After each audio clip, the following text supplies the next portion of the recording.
Hey guys, Helen Hartsmith here again from the Heart of the Witch's Path YouTube channel. Hope you're having a great day. It's time for another book review.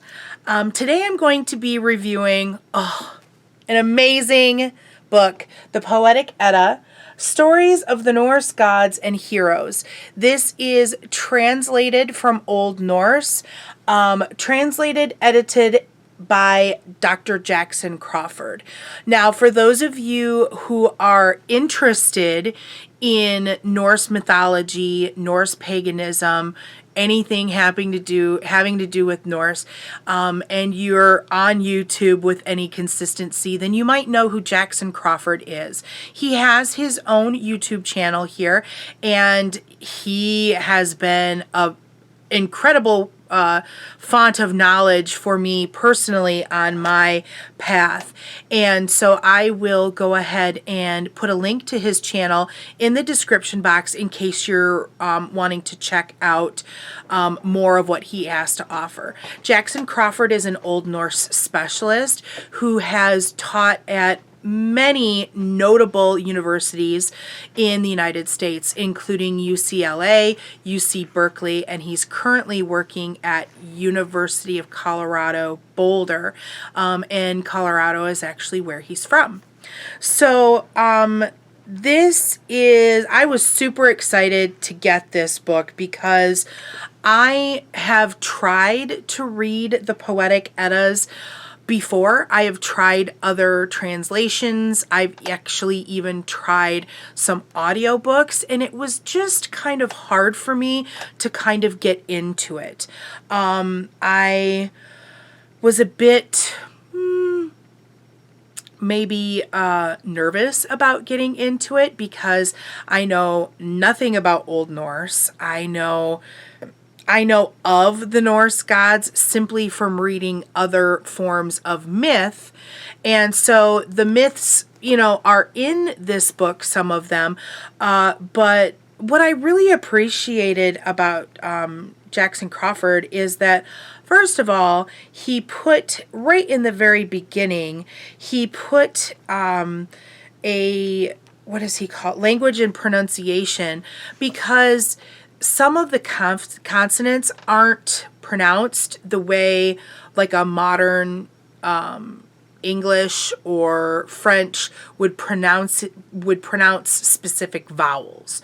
And so that could be a little, you hear someone say one thing, you think, well, maybe it's this way, but it was very helpful for me, and I referred back to it quite often as I read through. It was very helpful for me to kind of get a feel for what some of these names should sound like. So that was straight out the gate. Very helpful. Another thing that was helpful that Jackson Crawford did was he edited the myths, the Eddas, in such a way as to really give them context. The book is actually broken into two parts, essentially. You have one part that is all tales about gods and elves, and that makes up about 15 Eddas, 15 poems, which includes the Havamal, which, anyone kind of getting into Norse mythology will probably know that the Havamal is basically the council of Odin in basically ways to live kind of thing. It also includes the Volspa, which is the prophecy of Ragnarok and what happens when Ragnarok comes. And then the second part is poems about the heroes. And so Sigurd has quite a showing here. And there was it was Sigurd talking about Fafnir, the Helgi. Fafnir the dragon that Sigurd slays and gains his treasure, and Helgi is another really big hero in that's covered in the Poetic Edda.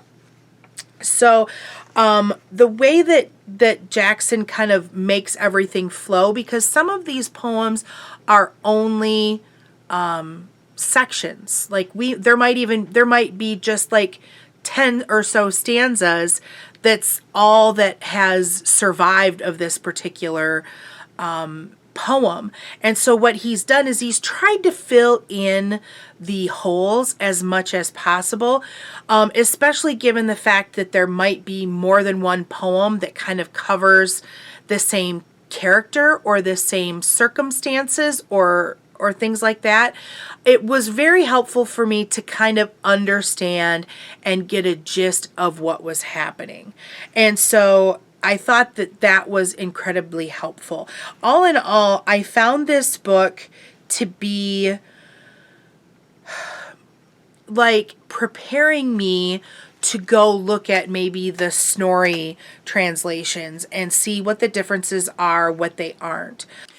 So in majority, the Poetic Eddas come from a book that's called the Codex Regius. And so these poems are in that Codex Regius in what appears to be not necessarily a chronological order. So Jackson has put them in what he feels to be is a chronological order. I should also say that there are one or two, I don't remember the exact number, one or two Eddas that do not appear in the codex, but he thought that they went along well with the other poems, and that's why he put them all together. Okay.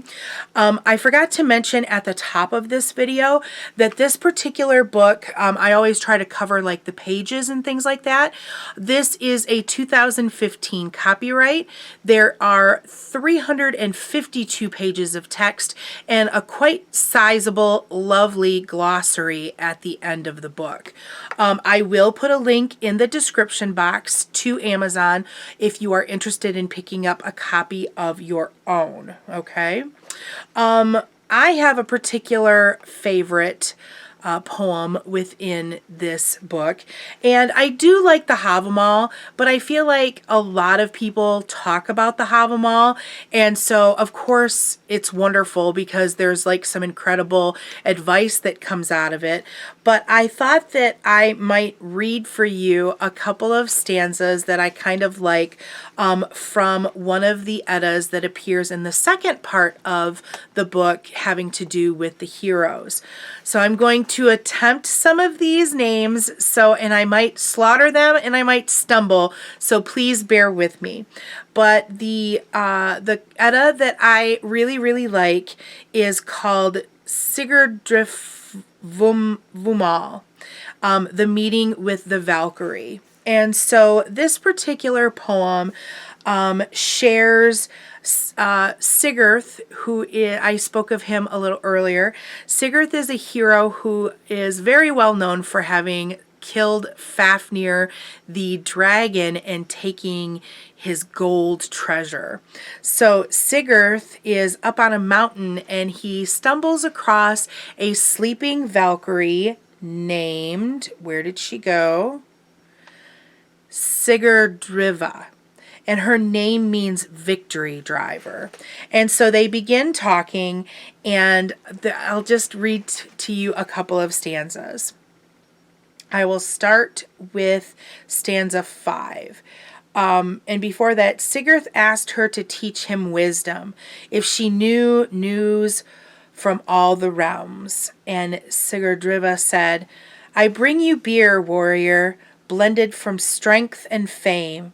It's full of spells and magic, good enchantments and happy words. You should carve victory runes if you want to have victory. Carve some on the hilt of your sword. Carve some on the middle of the blade also. Some elsewhere on the sword, and name Tyr twice.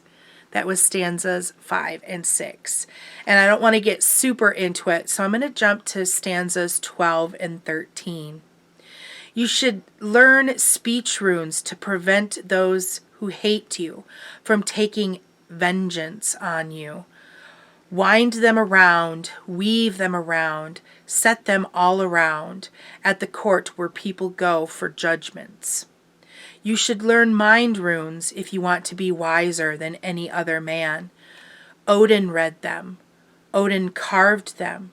Odin thought them up from the liquid that leaked from the skull of Heithdrapnir, from the horn of Hadrofnir. So basically she kind of talks about runes, and you should learn to do this with them. You should learn to do that with them. And I thought that was really cool. It just really stood out to me. And yeah, so that's my favorite poem from the Poetic Edda, the Sigdrifumnal, the meeting with the Valkyrie. So as far as brooms to give to this particular book, it was so interesting on so many levels for me, as a budding person looking into Norse paganism more and more. It was good to finally get into the Eddas and have them make sense. I'm going to give this a solid 5 brooms because I just like it a lot. And I really hope that if you're interested in the Eddas that you'll give it a shot. Dr. Jackson Crawford also has a translation of the Songs of the Volspa. And that's on my wish list to pick up next. He also has, his newest book is called The Wanderer's Havamal. And so I'm interested in picking up that one as well. So if you found this video interesting or learned something from it, give it a thumbs up. If you haven't done so already, hit that subscribe button. There will be links in the description box, both to purchase this book and to thanks Rumi, she brought me water. She's lovely. She knew I was parched. There will be links in the description box for social media, things like that. I want to know, have you read the Poetic Edda? And have you read Jackson Crawford's? If so, if you've got some ideas or suggestions as to which version of the Eddas that I might look at next, I'm kind of torn. Do I want to look at another person's Edda or another person's translation of the Edda, or do I want to move on to the prose Edda? Let me know what you think in the description box. That's going to be it for now. Thank you guys so much for taking the time to walk the path for a little while with me. And until next time, blessed be.